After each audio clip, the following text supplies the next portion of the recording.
all of a sudden I'm in these four walls around me thinking, am I the only one that's doing this? Or I'm the only one that's thinking this? And how am I supposed to improve? It felt weird because it's like, oh, I'm reaching out to competitors or I'm reaching out to people that I would normally not reach out to. And it's like, can we share our secrets? We're back with CX expert Sara Christine to talk about the power of B2B knowledge sharing. Hello, Lorna. So Sara, why is B2B knowledge sharing so important? I get this actually a lot now in 2021 because I'm getting a lot of calls from people leaders and executives and founders going, do you know somebody that does something that I do? Can I just get on the phone with them and talk with them about their customer service challenges? Or are they using AI? Are they using automation? Like I said, the pandemic has really opened us up to sharing with each other. And I think at this point, knowledge sharing can not only just, oh, are you experimenting with that kind of technology? Or are you experimenting with this kind of people process? But it also starts to build relationships. And when we do that, I think in the next 10 years, partnerships are going to be key. Retailers have become banks. Banks have become retailers. So why are we not working together? We're all trying to get to those clients, right? The B2B experience of like, how do we serve our clients at the highest level and really feel like we're solving their problems? Like I always ask people, like, what keeps you up at night? And that's the challenge. And then I ask people leaders, what keeps your CFO up at night? And that's the challenge that we focus on. I can only solve what I know. And now it's like, okay, it's time for me to really seek people outside that are doing similar things and share so that we can actually ideate. It's like doing a really awesome brainstorm with your team. Amazing ideas surface. It's the same thing. We just kind of have to take that outside the organization in order to collaborate. And then who knows, magic has happened, especially I've seen it in the last year with these like really unique partnerships forming. So I just think it's really important and very powerful for B2B. From your experience, what sort of B2B knowledge sharing opportunities are there today? Honestly, I've gone to a lot of webinars and workshops and things, and they've been a lot of talking at or talking to me versus talking with me. And honestly, I have to say the magic that has been in an Ortus event, bringing together like-minded people in a small group, that has been the secret sauce. That has been something that everyone has been able to share. We get intimate, we get deep, like there's a safe container. And I think that's what's missing in a lot of ways. When in 2019 ended, in 2020, the pandemic began, I think the biggest thing that I was hungry for was networking.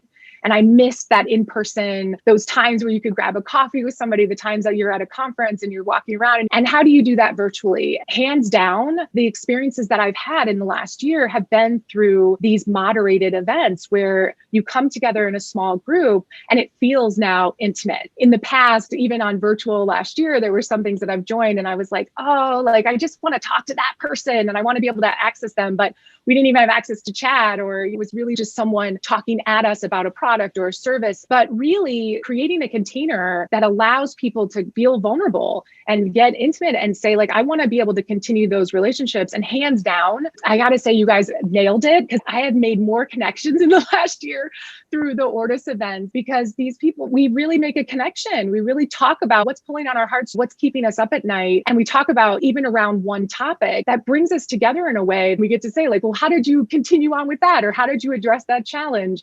And you get really deep, even in an hour and a half. Honestly, that's the best way that I've seen that has produced actual, deep, real, innovative solutions for me, where I'm like, oh, I can take that golden nugget and I can run with that today or tomorrow, versus, like I said, talking with, not talking to. And I'm just so grateful for those kind of containers, because I think they're few and far between. I've been hearing a lot of that from a lot of executives and people leaders that are very hungry for that kind of thing.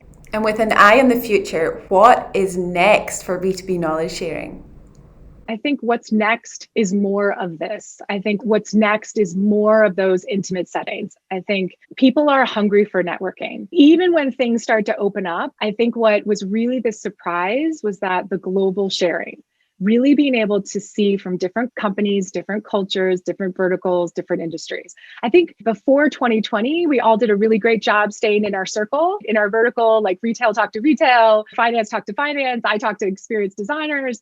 And now I'm seeing this like crossover. I think that's going to be next because partnerships no longer stay within the borders. And I think that's where knowledge sharing is that starting point. If you want to ask somebody, hey, I'd love to get your opinion on something. I'd love to find out what you're doing and I'd love to share what I'm doing. That's a huge door opening to say, welcome. There could be partnerships. There could be solutions. Knowledge sharing is the way into that, the way into creating the next wave of partnerships and really being able to cross over and say, we're going to do this together. That's where we must go, especially as executives and people leaders, to really be able to solve these huge challenges of inclusivity, diversity, mental health and well-being, retention, acquisition. There's just a lot of big things on our plate. So I find that's where I feel like the future is for knowledge sharing. I think it's critical. Can you share your best practices and advice for someone to get the most out of a knowledge sharing event? Participate, participate, participate. Do not be afraid. I've been very honored to be able to moderate. And so I know it from my perspective, it's my job to make sure that everyone feels safe and feels seen and feels heard and make sure that I go around the room.